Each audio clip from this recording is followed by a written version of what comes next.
पुष्पों का हार डाल दिया। जब पुष्पों का हार डाला तो गले में देखा कि कहाँ हम तुलसी माला पहनने वाले आदमी, तो कहाँ ये पुष्पों का हार मुझे शोभा नहीं देता। उतारा और जाकर के इंद्र के गले में पहना दिया। क्यों? क्योंकि वो राजा है। इंद्र ने देखा क्या ये पुष्पों का हार, और कहाँ मैं हीरे मोती पहनने वाला आदमी, लिया और ऐरावत के गले में डाल दिया। अब ऐरावत क्या जाने उस पुष्प की शोभा, उसे लिया माला को तोड़ करके पैरों से कुचल दिया, मानो एक संत का अपमान हो गया। दुर्वासा ऋषि को आया क्रोध और कमंडल में से जल लिया, श्राप दे दिया, जिस लक्ष्मी पे तुम्हें बड़ा घमंड है वो लक्ष्मी तुम्हारी चली जाए। जैसे ये बात शुक्राचार्य जी को पता चली तो शुक्राचार्य जी ने अपने शिष्यों को बताया।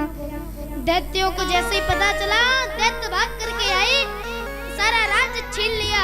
ये दरदरों की ठोकर खाने लगे और आकर के भगवान के चरणों में गिर गए। है ना, मेरी रक्षा करो। भगवान ने कहा ठीक है क्या बात है? तो कहा दुर्वासा ऋषि ने मुझे श्राप दिया है कि तुम्हारी लक्ष्मी चली जाए, तुम दरदरों की ठोकर खाने लगो। भगवान कुछ बोले नहीं। उसने देखा और ये क्या कहने लगा, महाराज ये प्रभु है ना, कहाँ हो आप? तुम्हारा है। भगवान ने कहा क्या हुआ, सारी बात बताई। कहा जाओ जाकर के दैत्यों से मित्रता कर लो। जैसे देवताओं ने कहा हाँ प्रभु नहीं, ये नहीं हो सकता है। क्यों? सर कटा तो सकते हैं पर सर झुका नहीं सकते। सर भले कट जाए पर सर झुकेगा नहीं। भगवान ने कहा अपने काम के लिए कभी कभी गधे से भी बाप बोलना पड़े। कोई बात नहीं है, तुम दैत्य से मित्रता कर लो अपने काम के लिए। कहा नहीं कुछ भी हो जाए हम नहीं करेंगे।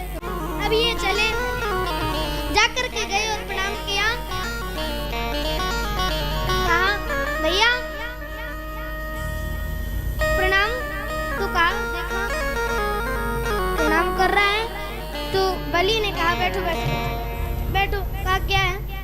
तो कहा कुछ नहीं, समुद्र मंथन कर लो। क्या कर लो? समुद्र मंथन। कहा क्यों?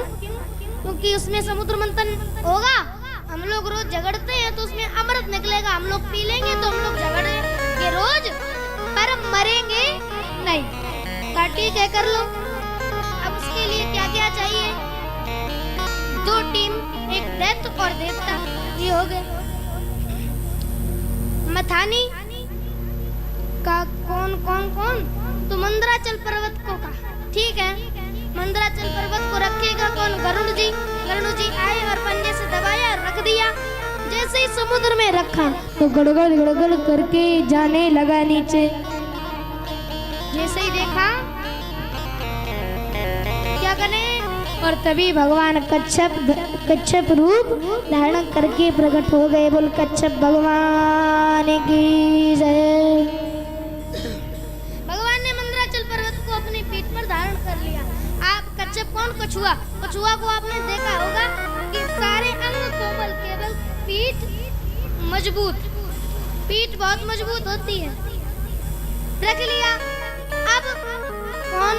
रस्सी रस्सी तो बांसुरी नाग को चुना। अच्छा बांसुरी नाग को चुना, अब रस्सी बनाई। बांसुरी नाग से कहा एक बूंद अमृत आपको दे देंगे। कहा ठीक है। तो बांसुरी नाग को जैसे ही लपेटा, अब इन्होंने कहा कि अगर हम मुंह की तरफ लगेंगे तो ये बांसुरी नाग जहर छोड़ेगा। अब क्या करें? तो कहा हम मुंह की तरफ लेंगे, हम मुंह की तरफ। देवताओं ने कहा अच्छा। दैत्यों ने कहा नहीं तुम नहीं मुंह की तरफ, हम मुंह की तरफ।